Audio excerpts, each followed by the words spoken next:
how would a wealthy person live? And when he created his wealth, what do you think the first thing he did?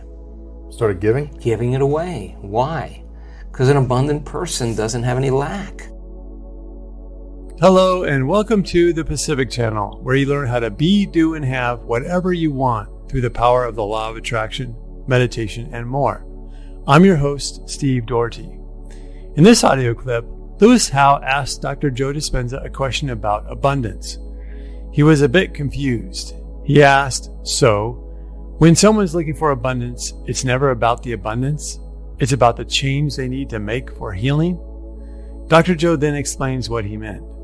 He explains how meditation means to become familiar with, which means to get familiar with your normal thoughts and feelings. Well, if you don't have abundance in your life right now, or if you have a physical issue that hasn't healed itself yet, then the point is that you simply need to get familiar with your normal thoughts and feelings, which are keeping you from your abundant health or abundance in material things. Dr. Joe explains more about what you can do, which is to lower the volume on your emotions every time that the feeling of lack comes up. Pay attention to the thoughts you have and then purposely think better feeling thoughts. But your body, which has been conditioned to be the mind and do all the thinking for you through the process of creating your normal feelings, will not want to let go of the old emotions, even if they are contrary to your desires, wants, and needs. Dr. Joe says that the hardest part of all of this is to make a different choice. But that's the only way to change. You have to make different choices. Choices that align with your goals and dreams. Dr. Joe also mentions that there was one guy who came to his event who didn't have $2 to rub together. And that after he did the work, he is now worth hundreds of millions of dollars. His lesson was that the joy in all of his experience wasn't his wealth or gaining material things. It was who he became along the way. It's about overcoming your old self and becoming your new self. It's about the process, not just the final destination. So, according to Dr. Joe, to become abundant, you must feel as if it is true already in every sense of the word. You must walk like an abundant person. You must talk like an abundant person. You must think like an abundant person. You must act like an abundant person in every way. And that is why a lot of people who figure this out end up giving away a lot of their abundance, because they know that that's who they have become and that there's plenty more coming. That's why Dr. Joe and others say that it's not about just gaining wealth. It's about who you become along the way of the journey of creating your abundance. Let's listen to Dr. Joe explain it now. Let me hear you say that again. When someone's looking for abundance, it's never about the abundance. It's about the change they need to make for healing. No, I'm using healing as an example. Yes. But let's use abundance as an example. Yes. When you understand that you cannot get abundant, when it's no longer about the game called abundance, it's about the game called change. Mm-hmm. What do I need to change? The more I change, the more I'll be abundant. Yes. So then it's no longer how come it hasn't happened? That's the old personality, separate from the experience, still in lack, asking that question. Which is creating your current reality. Which is reaffirming it, because that's the lens you're perceiving it through. Okay. Mm-hmm. So we should be focusing more on what we need to change every moment as opposed to the abundance or the healing. Well, the word meditation means to become familiar with. Sit with yourself long enough and not turn on your cell phone, not scroll through your social media, do no TikTok, no emails, none of that stuff. Don't just sit and close your eyes and watch the thoughts that come up. That's the exact reason why you're not abundant. Watch what you want to do when you're feeling lack, to take away the lack, and there's always something you would do to take it away. But sit with the lack and be curious on what's on the other side of it, right? Mm-hmm. Because the body's programmed into lack now subconsciously, right? So the emotion of lack drives our thoughts and drives our behaviors. So it makes sense then that if an emotion is a record of the past, then we're doing things habitually from the past. Mm-hmm. We're thinking in the past, right? So lower the volume to the emotion every time you notice lack comes up. And just like breaking any addiction, there's going to be cravings, right? So the body's going, hey, Lewis, it's been about 2 hours since you're you so thought. used to doing this thing. You've been thinking lacking thoughts about 150,000 times a day, and you're just going to stop now. The body's going to start influencing the mind and saying, it's not going to work, you're a loser, it didn't work before, it's too hard, everybody else. That's why it's so hard for people to like lose weight or get in shape, because you might try it for a few days and then the cravings, or I'm tired and I want to go default back into the old personality. Right, because why? Because the body, which has been conditioned, the body is the unconscious mind. So the body's got used to the familiar feeling. Even they don't even know it's lack. It's just how they feel. It's not guilt. So so let me finish. So the hardest part about all of this is making a different choice. And the moment you decide to make a different choice, get ready, it's going to feel uncomfortable. Right. It's going to feel unfamiliar. Your body's all of a sudden saying, hey, Lewis, why don't you start thinking those same exact thoughts, do the same things, make the same choices, demonstrate the same behaviors, have the same experiences, so you could feel that feeling of lack. Complain again to somebody, call somebody up and say how miserable your life is, right? And that's the known, right? So the body is always influencing the mind to return back to the familiar territory. To the default. You're the default, okay. All right, so now the person says, okay, what thoughts do I not want? What would an abundant person think this way? The people in our work that have created, I had a guy come to our event. I love this guy. He healed himself. He tried to take his life 3 times. When he told me that when he came to our work, he didn't have $2 to rub together. He's worth hundreds of millions of dollars now. And he just keeps giving it away. Wow. His lesson wasn't the wealth, it was who he became. So it's the overcoming process that is the becoming process. Right? Who did he become in that journey? Exactly. He had to get beyond all of those thoughts of his past, all the mistakes he made, all the things he did wrong, all the money he owed there, all of that. That was like, he just had to no longer be that person any longer. But he did say, how would a wealthy person live? And when he created his wealth, what do you think the first thing he did? Started giving? Giving it away. Why? Because an abundant person doesn't have any lack. And he knows how to create more of it. And he's in the experiment. Well, what would happen if I keep giving it away? He keeps getting more. That's a good experiment to have, because he is actually living in that abundant state.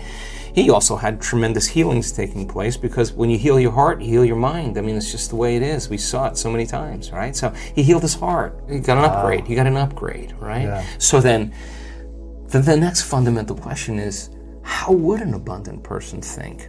Write it down, dude, and fire and wire those thoughts in your brain and install the hardware. Keep doing it with attention and intention. It becomes the new voice in your head. It becomes a software program. Then say, okay, how am I going to be in my life today? What would an abundant person, how would they behave?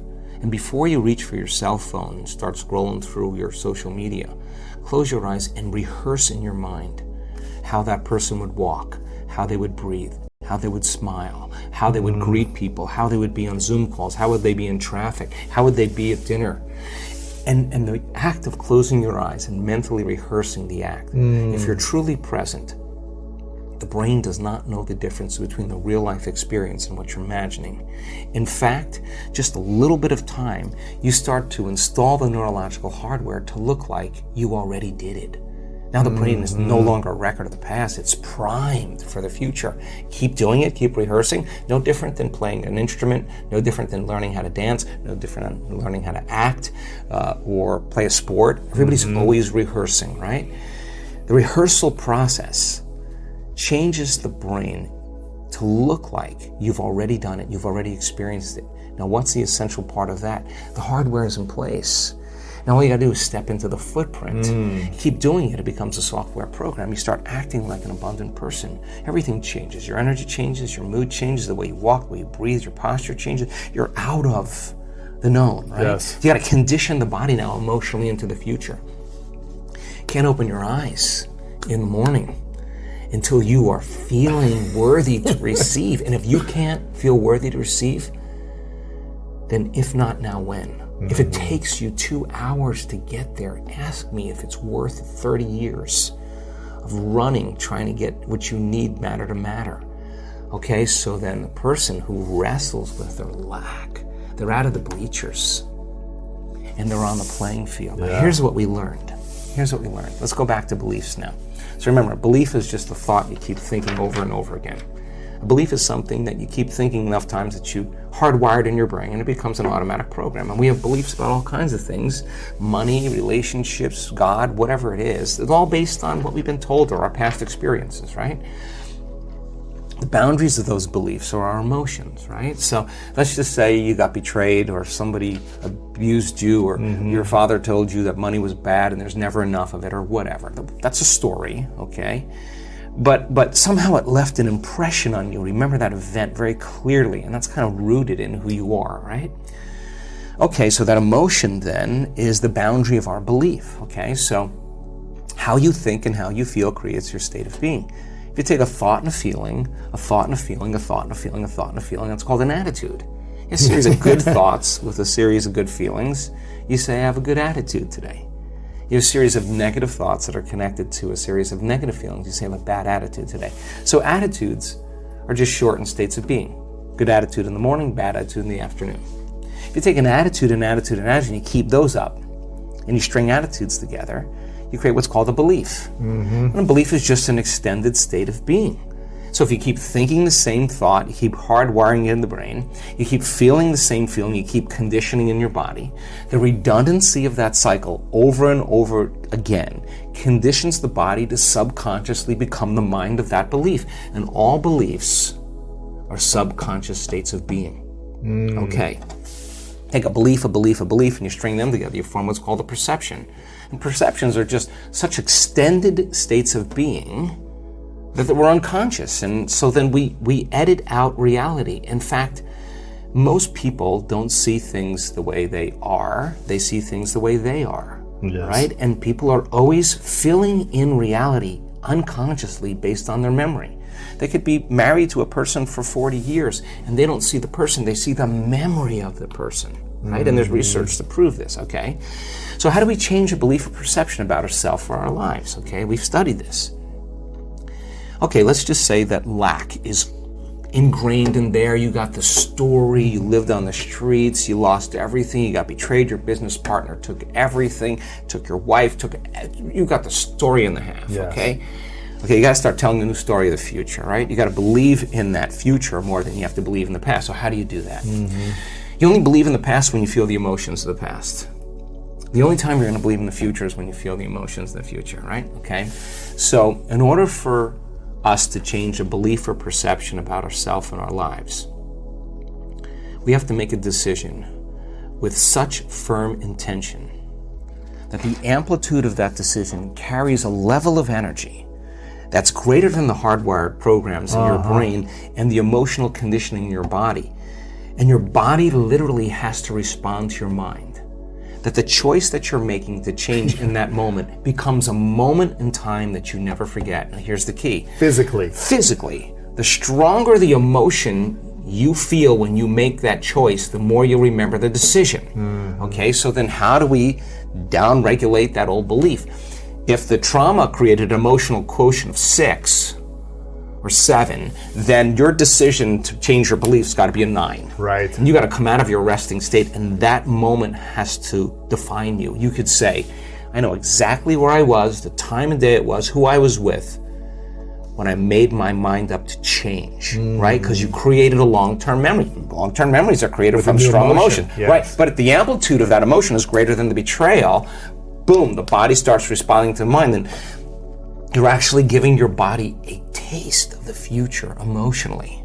So you brand your... What's possible. No, your body's actually getting the taste of that future event. It's experiencing the future now. Exactly. Big explosion in the quantum field. Big explosion. So the side effect of that is if you combine that clear intention with that elevated emotion, you're basically remembering your future, and it looks no different than remembering your past. Think neurologically within the circuits of that memory and feel within the emotions of that new belief, and watch your life begin to change, because nothing changes in our life that we change. And when we change our energy, we change our life. So now the experiment all of a sudden is no longer based on it being hard or trying or wishing or wanting or hoping. That's what we do when we're in lack or separation. It's about change. So then when we finally realize, in order for us to become abundant, we have to overcome the old personality. And that's 95% of who we are, right? Yes. So then the side effect of the beginning of this process is a lot of discomfort. It is a lot of discomfort because you're stepping outside the known into the unknown, and now you can't predict. It's scary. No, It's you'd fearful, rather hold on to your lack. the pain, the And suffering. rather tell the story of that. At least it makes you feel something that's familiar. When you step outside and you're saying, I'm not going to complain about money any longer. I'm not going to complain about I don't have any. I'm not going to judge other people who do. I'm not going to say I can't. I'm not worthy. It's never going to work. All those things got to go. I'm not going to feel lack. I'm not going to feel unworthy. I'm not going to feel separation. I'm not going to feel resentment. These are the things that are keeping my reality the same. Now it's no longer about abundance, about who you become. So the overcoming process becomes the becoming process. And so many people come to this work, they want abundance, they want healing, they want a new relationship, they want a new career, they want the mystical, but really they want wholeness. And They want healing, they want peace, they want wholeness. because they feel unwhole. Well, when you're in lack or you're in separation, you're not whole. Imagine feeling so much wholeness that's impossible to want. That's what we're working on with people. Then you can really enjoy a sunset. Then you can really enjoy a meal. Then you can really enjoy your friends. Then you can. I talk to people that are very abundant. I mean, in the billions abundant, and so many of them say we are in misery. They're not whole. We're in agony because they can't enjoy life anymore. That's what they want. I mean, people want abundance to be able to enjoy life. They want to be able to do whatever they want with whoever they want, as many times as they want, wherever they want. That's freedom, right? Or people want abundance. The sponsoring thought is really they want freedom, right? Or whatever their sponsoring thought would be, right? So then creating from the field instead of from matter, to shorten the distance between cause and effect, requires that clear intention with that elevated emotion, coherent brain and coherent heart. Tune into that energy and feel it with your brain and your heart. I mean, we have plenty of ways to do that. Examine your personality and examine your personal reality.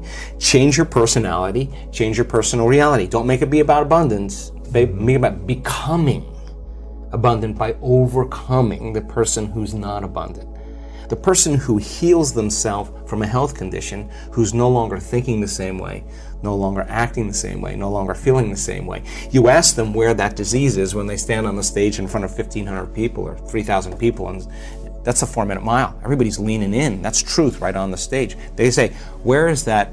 Where is the disease? Oh, it lives in the old person. Wow. I'm somebody else. That's not even a story. That's not even who I am any longer. So, lo and behold, when we do our research, and people do this, in 7 days of going all in, at the end of 7 days, their body looks like, genetically, with all the metabolites, that they're literally in a different environment. Here's the weird part. They're in a ballroom. Right. There's not a lot happening in a ballroom. Right. What's happening in a ballroom? I've been to thousands of ballrooms. Yeah. But the environment somehow looks like they're living in a very prosperous, very healthy, very loving, nurturing, very whole environment. Why? Because they were signaling genes ahead of the environment. And if the environment signals the gene, okay, that's epigenetics. The end product of the experience in the environment is an emotion. If you feel the emotion before the experience, you're signaling the gene ahead of the environment. And genes make proteins. And proteins are responsible for the structure and the function of your body. Look at Jack, by the way. I like that. Look at that muscle over here. The expression of proteins is the expression of life. So you actually become abundant. You actually become that person. And people who are truly abundant have no problem with losing things. One of the interesting things that Dr. Joe said here was that a belief is just a thought that you keep on thinking. A belief is just an extended state of being, and all beliefs are subconscious states of being. So the question then becomes, how can we change a belief? How can we change a negative belief? How can we go from a belief in scarcity to a belief in abundance? you've got to start telling the story of your future. It doesn't mean that you tell others about your new future. It's actually better to keep it to yourself. But this is why scripting works. Scripting is where you write your future the way that you want it to be, and you do that every day. The other thing that Dr. Joe said is that if the trauma that created your old scarcity mindset belief is a 6 out of 10, then your new intention for an abundant life and the corresponding elevated emotion to overcome the old belief must be a 9 out of 10, for example. This is why his week-long workshops work so well. I'm sure he has people set intentions the very first day, and it's a day that they never forget. They'll be able to tell you years later the exact day, who they are with, what happened, and how they powerfully decided to finally change. But you don't have to go to one of the workshops to do this. It's just that you would have to find a way to make the time that you finally decide to change very special somehow.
Maybe you hike to a mountaintop with a friend and you both do it together. Or maybe you go somewhere else that is a very special place for you and you create some sort of a ceremony of letting go of your past and your old personality to decide to be the new you.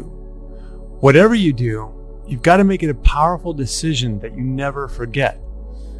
According to Dr. Joe, that is when there will be a big explosion of energy for you in the quantum field. At this ceremony for yourself, you're going to be saying things that Dr. Joe suggests. What he said bears repeating when you finally make up your mind to change. You're going to have to tell yourself something like, I'm not going to complain about money any longer. I'm not going to judge other people anymore. I'm not going to say that I'm not worthy.